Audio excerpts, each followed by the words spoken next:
If there is any malpractices, if there is any fraudulent purpose, or if there is any smuggling activities that has been happening, so this act it is going to prevent those kind of illegal activities. It had replaced the act called FERA, Foreign Exchange Regulatory Act. Okay, so earlier days this act was named as Foreign Exchange Regulatory Act, which was making the regulations commodity or the goods that is being exchanged by the foreign countries. It is relevant for the goods and services. Capital account transaction, it is completely relevant for the real estate things.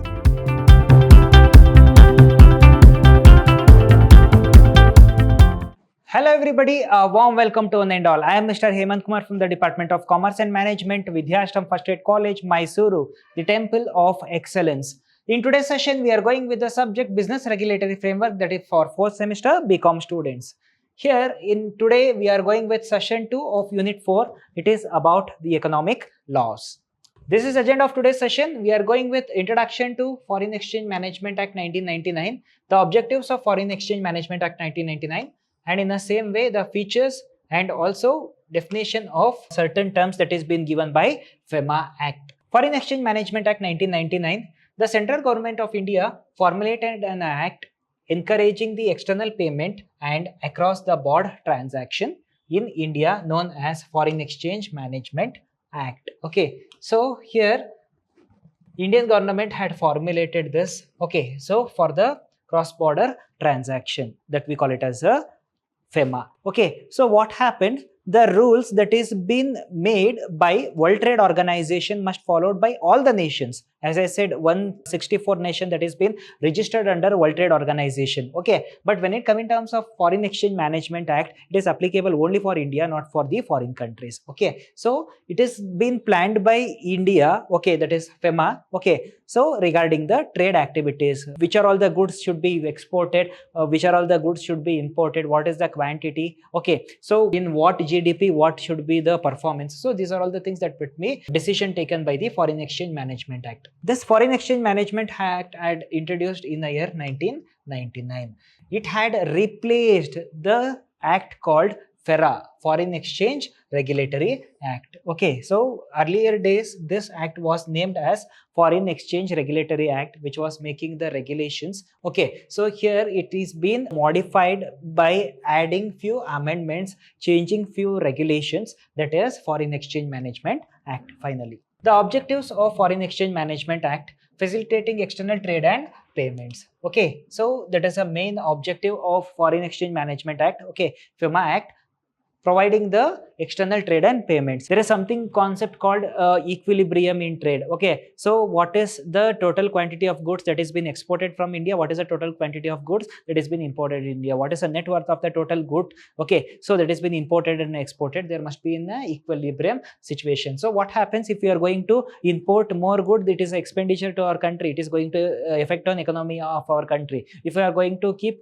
exporting the product, if there is a shortage for Indians, so it cannot become a proper thing. So what happens? So they are going to treat equivalent, means equivalent for the export, equivalent for the import.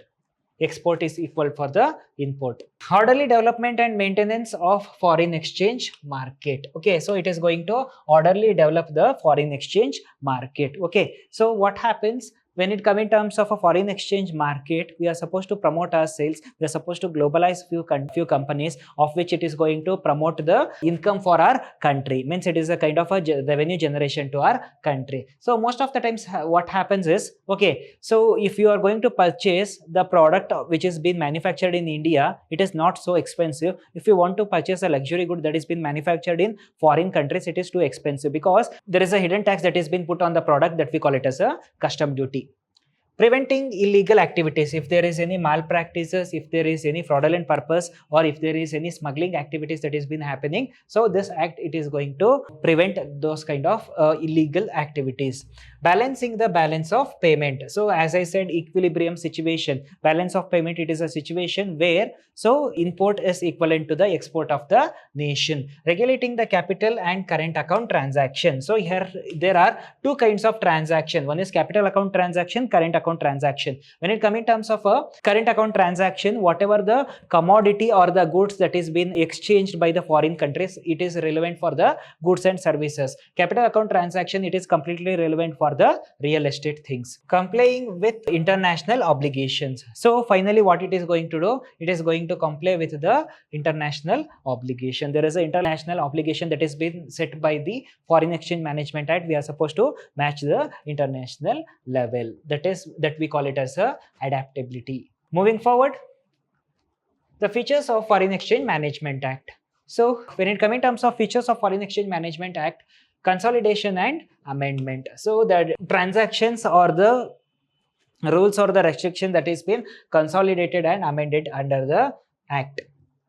Current account convertibility. So when it comes in terms of a current account convertibility, so as I said, okay, so come in terms of land, okay, in come in terms of a real estate, it deals with the current account, and capital account, it deals with the product. Authorization for the forex dealing. Okay, so it is a authorization for the dealing of the forex currencies with the authorized dealer. Okay, so we cannot have unlimited foreign currency. There is a limit for everything. For example, we are going for US. Okay, so we have to collect US dollars, the exchange with rupees. There is a limited amount. They are going to ask the purpose, they are going to ask the visa. Okay, so all those things. Okay, so based on that, they are going to fix the limited amount of the foreign currency will be issued for the people, so based on the consideration. And in the same way, we are going to have it by authorized people or the authorized bank units. Enforcement Directorate, it act as a enforcement directorate when it come in terms of trade activities. Civil offenses, it have a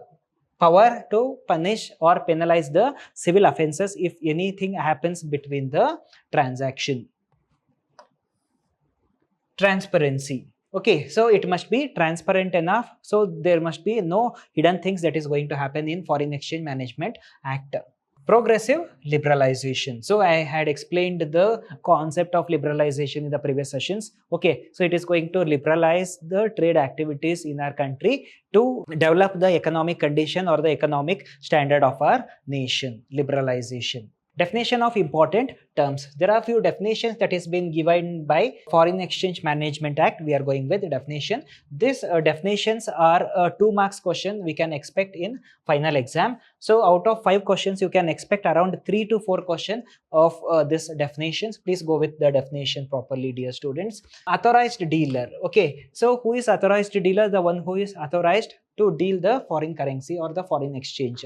Authorized dealer under Foreign Exchange Management Act, okay, is defined as a person authorized by the Reserve Bank of India. So as I said, he is a person, one who is authorized by Reserve Bank of India to deal in foreign exchange, to deal the foreign currency and foreign securities as per section 2 subsection C of the Foreign Exchange Management Act. Okay, so what happens? So he or she, okay, or that particular entity must be taken license from Reserve Bank of India, or it must register under Reserve Bank of India to get the authority for the foreign exchange. And also it must be very transparent enough with Government of India and Reserve Bank of India regarding the foreign transaction, foreign exchange transaction.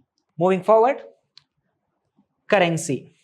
According to the Foreign Exchange Management Act 1999, the definition of currency is inclusive and encompasses any instrument which can be used to create a financial liability. Okay, so any instrument which is being used to create a financial liability, that we call it as a currency. Okay, so whatever the transaction that we are going to do, we in terms of currency, in India it is rupees, in America it may dollars, when compared to foreign countries, okay, their currency that they are going to make the exchange value. It is a measuring tool of a product or a services, that we call it as a currency. This definition is mentioned in section 2 subsection H of the Foreign Exchange Management Act 1999. Okay, so what exactly the currency is? Okay, so the instrument which can be used to create a financial liability. Okay, it is going to create the financial liability about a particular thing. Okay, so it is a measuring value or the measuring tool, that we call it as a currency. Foreign currency. So what are the difference between foreign currency? Foreign currency is being used only in my country. Okay, so foreign currency, the currency which belongs to the foreign country. Let us see. According to the Foreign Exchange Management Act 1999, foreign currency refers to the currency other than the Indian rupee. Okay, so other than Indian rupee for Indians. Okay, so other foreign countries currency, we call it as a foreign currency. Foreign currency is defined as any currency other than Indian rupee. So as I said, other than Indian rupee, all the currency that we consider as a foreign currency. It includes our foreign currencies such as US dollar, euro, pound, etc. Okay, so all the kinds of the foreign countries currency we call it as a foreign currency. The Foreign Exchange Management Act regulates and manages the foreign exchange transaction in India, including the buying and selling of foreign currency. So it is going to do with the foreign exchange transaction, including the buying and selling of the currency in our country. Foreign exchange. The Foreign Exchange Management Act defines foreign exchange as foreign currency. Okay, so it is going to define foreign exchange as foreign currency, and it includes deposits, credits, and balance payable in foreign currency. Okay, so all the things that has been measured in terms of money, it is going to consider it, as well as drafts, traveler's check, letters of credit, and also bills of exchange. Okay, these are the negotiable instrument. We are going to consider it as a foreign currency and expressed or drawn in foreign currency. Okay, so these all things can be expressed or also drawn in terms of foreign currency, means it is equivalent to the foreign currency. For example, American Express check. Okay, so it is equivalent to the cash. Okay, so these are all the things that they are going to consider as a foreign exchange. Foreign security. Under the Foreign Exchange Management Act 1999, the term foreign security is defined as Section 2, Subsection 1 and Subsection M as foreign security means any security in the form of shares, bonds, debentures or any other instruments denominated or issued in the currency of a country outside India or any other foreign currency which is issued by foreign government or foreign body corporate. Okay, so that we call it as a foreign security. So means when it comes in terms of foreign currency, okay, so it can be changed by using the negotiable instrument. When it comes in terms of a foreign security, so there are certain foreign security, it may be a shares, debentures or bonds that we are going to consider it as a foreign securities. The next session we are going with environment and cyber laws. Thank you.